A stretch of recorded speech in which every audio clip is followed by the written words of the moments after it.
Hi, we're here, and Mom's going to talk about her book, Kill or Be Killed, and tell about a true story of her skiing in the Alps and being pursued by a villain.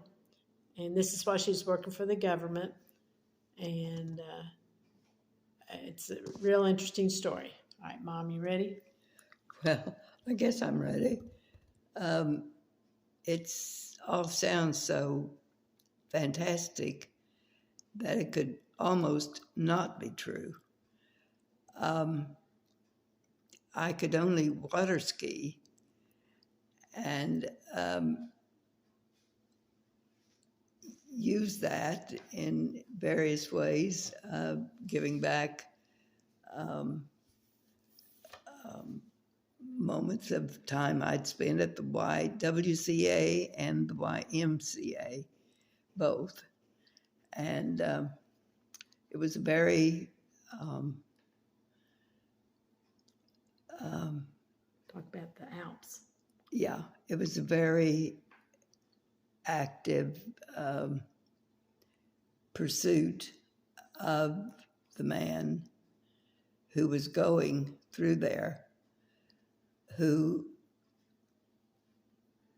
had hurt many people, and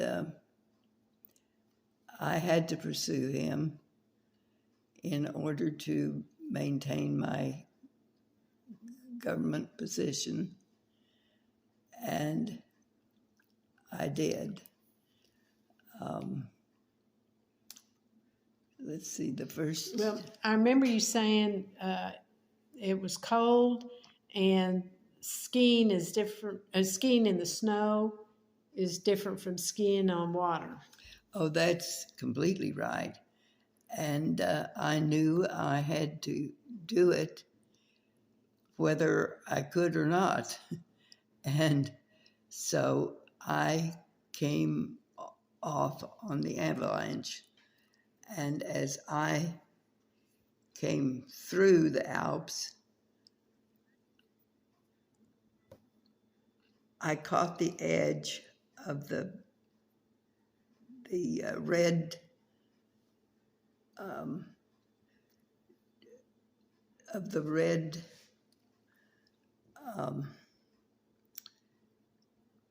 Is it sled that they? No, it wasn't a sled. It was, they were trying to get out over the avalanche, and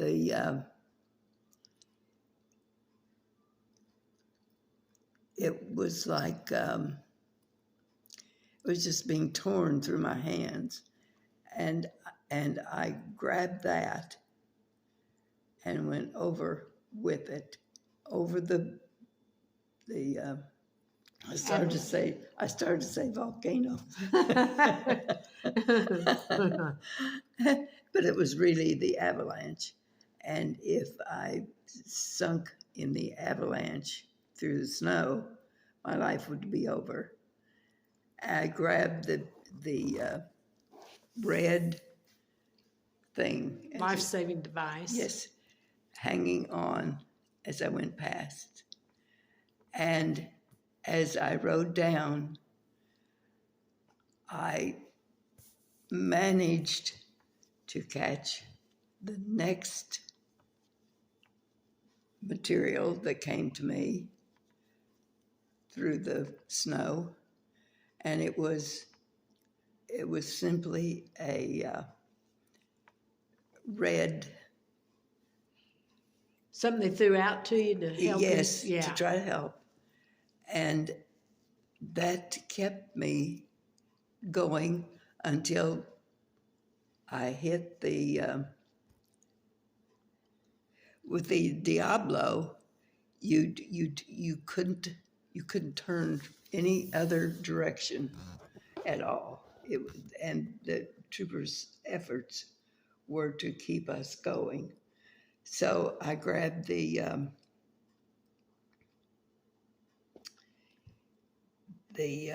red and sailed out over the avalanche. Then I grabbed the red balloon that was circling above, and it pulled me up until my feet were just, I was scared to death.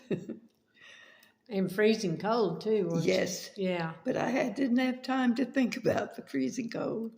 I simply thought about getting there and surviving.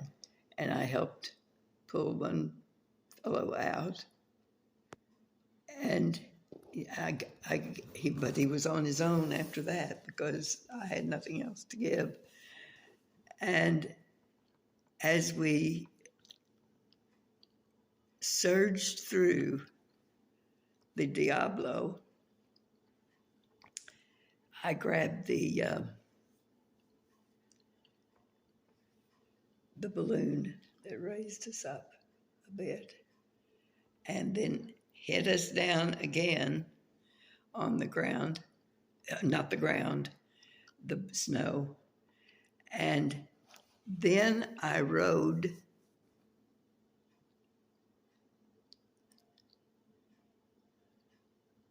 that thing right across the snow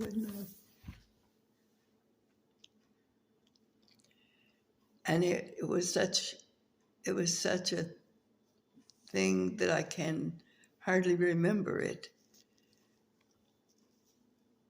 That was so many years ago, but I caught the sled after that, which led into more pulling up. And then I went down and somebody pushed me, and I know somebody did because I didn't have the guts to do it myself. I was just so frightened and young in those days. But I rode the thing down, and I remembered that when you get to the really icy part, you've got to get your legs in position, and I did, and I rode it down that way to the bottom. But to even get down after that, I was fumbling and hitting my knees against the rocks, and it was a terrible journey. So it was bad enough that it was freezing cold, and you were in an area you didn't know, and you really didn't snow ski. But you had an avalanche, and you had to, even when people were trying to help you and save you, you still had to really struggle to make sure you were safe. And I did my work after I got there because those children who had been raised in the Alps were very glad to have us there and wanted to help us. And they did. I crippled down that thing, so. Well, we're real glad you made it, and it makes an exciting story. And the title of the book, she calls it Kill or Be Killed.